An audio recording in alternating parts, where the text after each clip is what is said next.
everyone and welcome to the Health Hub Show. I am your host Nyambura Kamau. So today we will be hosting a new guest. I know she's very friendly as you can see. So we will be talking about leukemia. That is a very common disease by now and to many it's very scary. But before that, I would like to thank our sponsors for the show today. That is Trinworks Investment Limited Company, which is a very good company when it comes to architectural design, when it comes to interior design and managing your design. They are the best people you can get to. All you need is to make a call and they will deliver. So, karibu sana Oboro TV Business. Thank you so much. And we would really like to know your name and maybe what you do. My name is Jacqueline Muzaninyaga. Professionally, I'm a teacher. I teach at St. Augustine Malaria in Mbeere South. So, why are you a guest today? I'm a guest today because 23 years ago, I survived leukemia. It wasn't a good experience, and it has always been my dream to enlighten people about the disease. Yeah. Wow, amazing. So today we will be talking about leukemia from someone who has gone through it and knows what happens. Yeah. Wow. So maybe people would like to know, what is leukemia? How does it differ from other cancers? How did you know that this is leukemia? This is different from any other thing. Leukemia is basically a blood cancer. Leukemia differs from other diseases because other diseases manifest themselves as tumors. Something you can just go to the hospital, get an X-ray, and it will be detected as a cancer. But for leukemia, it's a bit different because it is not detected by the X-rays, by the scans. It is basically a blood test.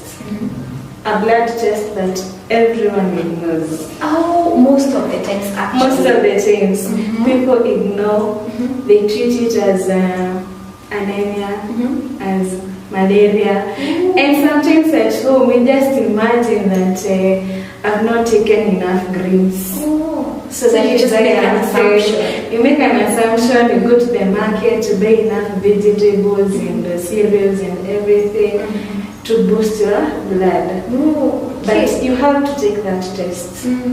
That is how you know you have leukemia. That is how you know you have leukemia. So we've heard that there are different types of leukemia. Would you maybe have an idea of maybe the different types? Yeah, from the time I was in the hospital, I learned that there are two types of leukemia. There is acute leukemia and the chronic leukemia. Personally, I had acute leukemia as a child. It was the acute lymphoblastic leukemia. And this is basically leukemia that affects mostly the children, but also the adults, because there is, we cannot specifically see who will get the disease, who will not get the disease. We are all candidates of the disease, yes. So I'm trying to understand what leukemia is. Some believe maybe ni kukauka kwa damu, ama ni damu imeisha literally kwa mwili, like unakatwa damu itoke. So what is basically leukemia? What is this? From experience, I can describe leukemia as first, it is not like a disease. It is a change in your daily activities, your daily lifestyle. Because at first, I thought I was growing lazy. I was, the initial symptoms were very basic to everyone. Like for example, the appetite. I started feeling like I'm not able to eat much. I have been this big since I was young. So I just felt like I'm not able to eat much. I'm not able to walk that much. I was very active when I was young. But then I felt like my body is growing weaker, but my daily activities, every day I cannot do like how I used to be. I remember when I was young, I used to be the first one to arrive at school. That was in 2001. I used to be the first one to arrive at school. Because of that, you get to school early, you play before the teacher comes, before the prep starts. But then I started oversleeping. So basically it started at home, my mom telling me, "Ah, you're becoming lazy, you're waking up very late," and so, but I felt it is my body. It is not It's me. not you, it's your Yeah, body. yeah, it is my body. Wow. So after that, you were diagnosed. How No, were you? it took a process because after that I started getting common diseases like flu. But when I go to the hospital, like at that early age we used to flu because of the cold then.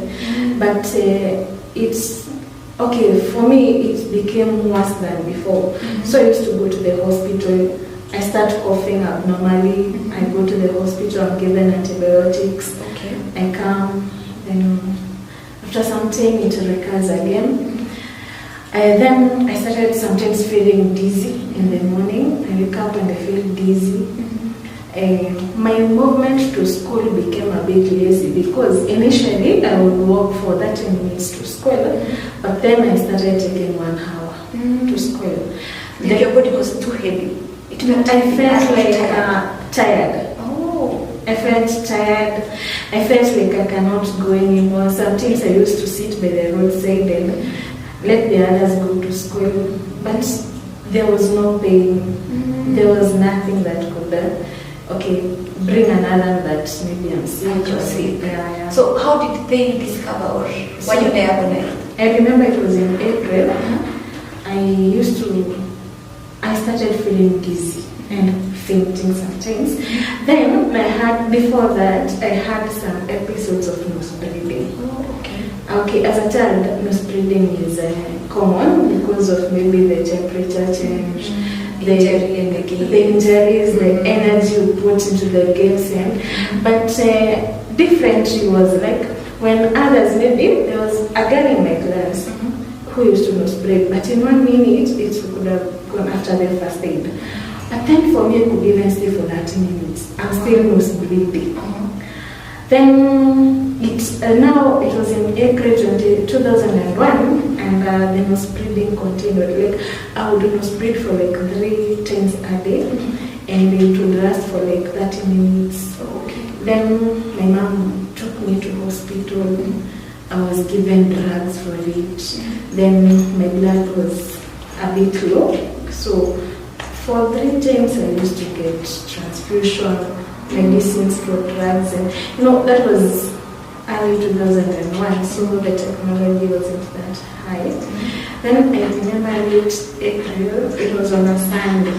I felt sick. I was taken to the hospital, was diagnosed for anemia, and given the medication. But on that Sunday in the afternoon, I was basking in the sun and I fainted. After fainting, I started nose bleeding, so my mother rushed me to hospital. That was in Level 5 hospital. I got admitted, but the nose bleeding didn't stop. So they used to administer that by putting cottons on my nose. Yeah. But on the second day, the blood now started coming from the ears. Oh, okay. Yeah, the ears and any other openings that I had. For example, I had spotting, though I was 9 years. Oh, So that's critical. it was, my blood was a bit low, and I was being treated for malaria then. With all the bleeding. With all the bleeding. It's that confusing. Yeah. Wow. Then after 4 days, my condition worsened, and I was transferred to Gertrude's Hospital in Odaiga, Nairobi. And after 2 days, they diagnosed me with leukemia. It was the worst news I can say, because I remember the exact incident. I was in the ward. Okay, that time it had worsened because I couldn't move myself. I used to stay with my mother. Like for example, I couldn't toss on bed. So when maybe I felt tired, she would be the one to come and toss me to the other side. Okay. And my veins, most of the time, they would just maybe the pumping of the blood became less and less. So each day I grew weaker. But I thank the doctors. I remember it was now the following when I was laying in bed. And I felt like now The world is ending. and I felt like that was my last day. Funny enough, I never used to feel pain. Wow. But I was so weak. You couldn't do anything. I couldn't do anything. So I felt that was my last day. When the doctor came, that day my mother and my father was there. She called, I remember her name was Dr. Karaoke. She called my mom outside the room, but I could hear. I was in an isolated room because the condition wasn't established yet. And remember that is the time for stigmatization of HIV and AIDS, And so they called my mother outside there, and I heard that word, leukemia. In my mind, it was like ukimwi. Oh. You see that stigmatization, that then the stigmatization faced the people with HIV. I thank God things have now changed. Like we can embrace the people, we can embrace the people with cancer, everything. That time it was so much. So that day I felt like, that is the end of me. But the doctor came, she talked to me, she told me about my disease, and she told me that there's no that advanced medication for it, but she promised me. I remember she promised me. She told me, as long as I'll be your doctor, you get out of this hospital alive and well. Doctors are lifesavers. Yeah, lifesavers. Yes, percentages, I say. Yeah. So I would really like to know what was the treatment procedure that you took, or the stages that you went through the treatment. But before we get to that, thank you. I know you're keeping up with whatever is happening right now. Maybe you are undergoing the same symptoms, or you're noticing some changes in your child's life. Maybe the way that person was doing some activities, maybe the way your body was active, the changes. So if you have these changes, it's very, very, very accurate that you visit a doctor or you visit a medical center and check out your body, or get a screening. So we will be going for a short break. Do not move, do not tune out, because we will be right back to know more. And so after this, what happens? What treatment options should you take, or what treatment options are you given? I would like to remind you again, so we have DreamWorks Investment Limited Company. They are the best architectural company when it comes to planning, when it comes to designing, and when it comes to bringing the beauty of your space. Just call them and they will give you everything you need.